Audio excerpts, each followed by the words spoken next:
লাউ দিয়ে মাছের মাথা রান্না, মানে মাছের মাথা দিয়ে লাউ রান্না করব। কাতলা মাছের মাথা ছিল আমারটা।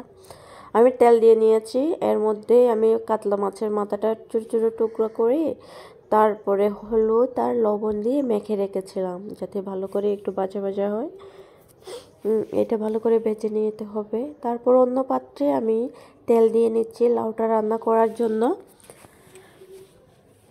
পরিমাণ মতো তেল দিয়েছি। পেঁয়াজ কুচি আর রসুন কুচি দিয়ে দিব। আমার পেঁয়াজ কুচি আর রসুন কুচি একসাথে মিক্স হয়ে যাওয়ার কারণে আমি একসাথে দিয়ে দিয়েছি। আপনারা প্রথমে পেঁয়াজ কুচি দিবেন, ব্রাউন কালার হয়ে আসলে এর মধ্যেই রসুন কুচিটা দিয়ে দিবেন, একটু লবণ দিয়ে দিবেন, না হয় ছিটকে ছিটকে পানি পড়বে গায়ে। হলুদ দিয়েছি পরিমাণ মতো, এখানে হলুদটা পরিমাণ বেশি দিতে হবে। হালকা করে মরিচের গুঁড়ো দিয়েছি, মরিচের গুঁড়োটা দিলে হয় আপনার কালার সুন্দর আসে। আর পরবর্তীতে রাতে যদি খেতে হয় বা একটু পরে কিছু মানে অন্য বেলায় খেতে হয়, তখন বাজে ফ্লেভারটা আসে না, খুব ভালো ফ্লেভারটা ভালো থাকে আর কি। আমার কেটে রাখা লাউটা দিয়েছি, লবণ দিয়ে লাউটা মানে ঢেকে করব, নাড়াচাড়া করে ঢেকে রাখবো। এর মধ্যে লাউ কখনো কেটে ধুতে যাবেন না, ধোয়ার আগে মানে কাটার আগে ধুয়ে নেবেন লাউ, তারপরে সুন্দর একটা গ্রেভি আসবে। আমি জিরার গুঁড়োটা দিয়ে দিয়েছি, চিকন জিরার গুঁড়ো ইউজ করলে রান্নার মধ্যে অনেক সুন্দর ফ্লেভার দেয়। আমি সবসময় চিকন জিরার গুঁড়োটা ইউজ করি।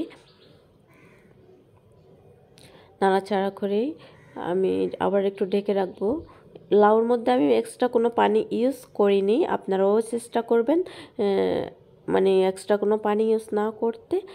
যদি পানি ইউজ করা হয় লাউটা একটু পানসে হয়ে যায়, তাই আমি সব সময় লাউয়ের মধ্যে পানি ইউজ করি না।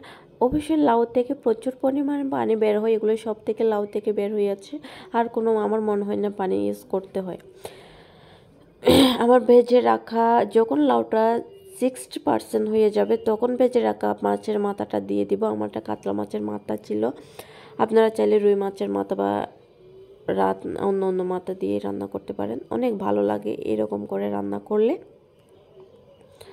ভালো করে নাড়াচাড়া করে তারপরে আমি এখানে একটু ঢেকে রেখে এরপরে দিয়ে দিব মানে কাঁচামরিচ মাঝখান দিয়ে ফেটে রেখেছিলাম, কেটে কুচি কুচি করে।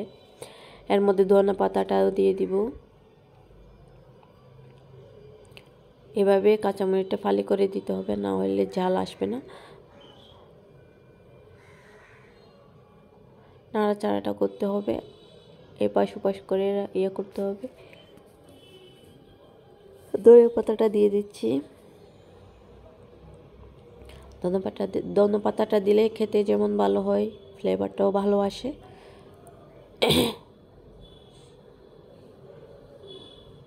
বেশিক্ষণ রাখবো না, ধনিয়া পাতা দিয়ে 2-3 মিনিট পরেই মানে নামিয়ে নিব, একটু ডেকে দিয়ে নামিয়ে নিব। রেডি হয়ে গিয়েছে, দেখতেই পাচ্ছেন কতটা জুসি জুসি হয়েছে আমি কিন্তু এক্সট্রা পানি ইউজ করি নাই বলে আমার এভাবে জুসি জুসি হয়েছে। আমার এভাবে গরম গরম সার্ভ করবেন। আমার ভিডিওটি ভালো লাগলে please like, comment and subscribe. আরও অন্য অন্য ভিডিও দেওয়া আছে আর ইনগ্রিডিয়েন্টস ডেসক্রিপশন বক্সে দিয়ে থাকবে। টাটা।